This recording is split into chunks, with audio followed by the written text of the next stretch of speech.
ठीक 3:33 पर रोहन की नींद खुल गई। बिना किसी सपने के, बिना किसी आवाज के। ऐसा लगा जैसे किसी ने उसे नींद से नहीं बल्कि खींच कर बाहर निकाला हो। कमरा अजीब तरह से शांत था, इतना शांत कि उसे अपनी दिल की धड़कन साफ सुनाई दे रही थी। थक थक थक। उसने करवट बदलने की कोशिश की, लेकिन उसका शरीर जैसे जवाब ही नहीं दे रहा था। हाथ भारी लग रहे थे, पैर सुन्न, सिर्फ आंखें खुली थीं। धीरे धीरे उसकी नजर दीवार पर लगी घड़ी की तरफ गई। डिजिटल डिस्प्ले चमक रहा था। 3:33 AM। उसका गला सूख गया। दिल की धड़कन अचानक तेज हो गई। उसी पल उसे अपनी दादी की बात याद आ गई। अगर कभी 3:33 पर नींद खुले तो हिलना मत, और सबसे जरूरी बात, पीछे मत देखना। रोहन ने सांस रोक ली, क्योंकि उसी समय उसे अपने पीछे किसी की मौजूदगी महसूस हुई। रोहन एक नॉर्मल सा लड़का था। आईटी कंपनी में काम करता था। सुबह ऑफिस, शाम ट्रैफिक, रात को थक कर सो जाना, यही उसकी जिंदगी थी। कोई नशा नहीं, कोई अजीब शौक नहीं, बस काम और नींद। वो अपने दोस्त अमन के साथ किराए के फ्लैट में रहता था। 3री मंजिल, पुराना अपार्टमेंट। दीवारों में हल्की सी सीलन थी, सीढ़ियों पर अजीब सी गंध रहती थी। इलाका थोड़ा सुनसान जरूर था, लेकिन किराया कम था, और यही सबसे बड़ी वजह थी।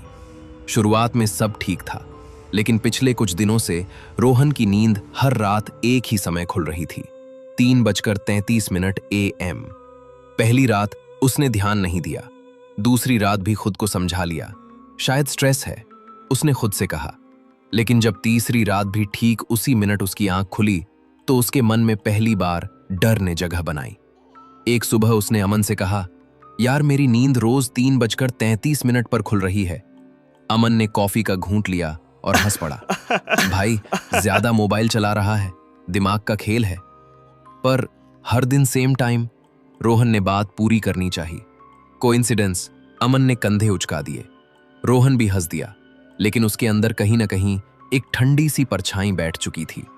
उसी रात जब दोनों सो रहे थे, नीचे सड़क के उस पार बने पुराने मंदिर की घंटी बजी, सिर्फ एक बार, ठीक 3:33 AM। रोहन की आंख खुल गई। अगली रात रोहन फिर उसी समय जागा, लेकिन इस बार कुछ अलग था। कमरे में ठंडी हवा चल रही थी, जबकि पंखा बंद था। पर्दे हल्के हल्के हिल रहे थे, जैसे किसी ने खिड़की खोली हो। उसे लगा जैसे कोई धीमी धीमी सांस ले रहा हो, बहुत पास से। वो हिल नहीं पा रहा था। आंखें खुली थीं, लेकिन शरीर कंट्रोल में नहीं था। Sleep paralysis. उसने इसके बारे में पढ़ा था, पर उस वक्त दिमाग काम नहीं कर रहा था। तभी उसके कान के पास किसी ने फुसफुसा कर कहा, देखो मत। उसके माथे पर पसीना आ गया। अब ये हर रात होने लगा। कभी दरवाजे पर खरोंच की आवाज, कभी किचन से बर्तन खिसकने की, कभी दीवार पर ऐसी परछाई जो इंसान से ज्यादा लंबी लगती थी। अमन को कुछ सुनाई नहीं देता था। तू ज्यादा सोच रहा है, वो हर बार कहता। एक रात रोहन ने मोबाइल में CCTV ऐप डाउनलोड किया, कैमरा कमरे के कोने में लगाया। अगली सुबह उसने रिकॉर्डिंग देखी।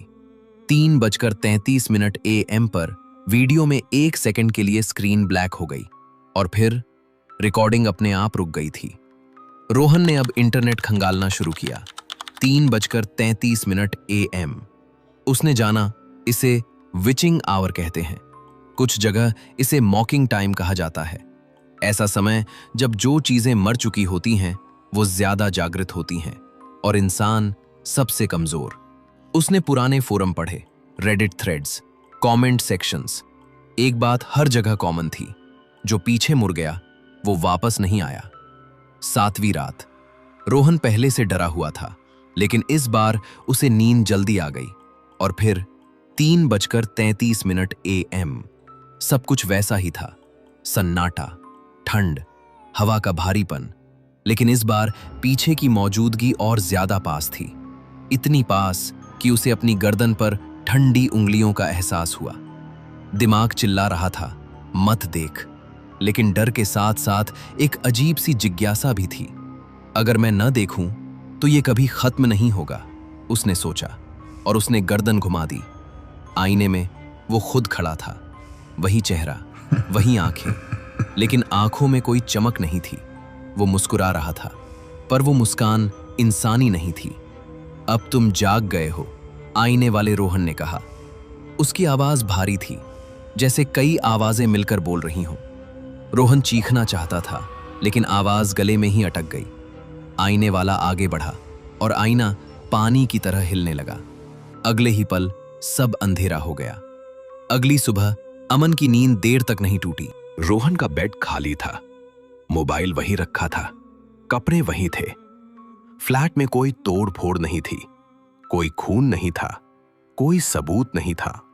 बस दीवार पर लगी घड़ी चल रही थी। 3:33। 3:33। 3:33। अमन ने घड़ी की तरफ देखा और उसी पल उसकी नींद खुल गई।